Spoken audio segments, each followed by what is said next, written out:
How to edit real estate photos taken on iPhone. To get started, first of all go ahead and open up the Photos application on your iPhone. Once you're here, tap on the photo you wish to edit. This will open the image in full screen view. Now, tap on the Edit button in the bottom right. You are now in the Adjust menu.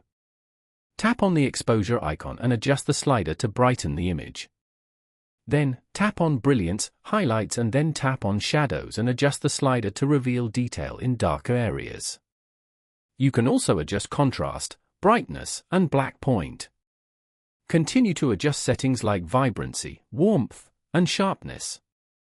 Once you are satisfied, tap on Done at the top right corner to save. Following these steps, you can easily edit a real estate photo on an iPhone.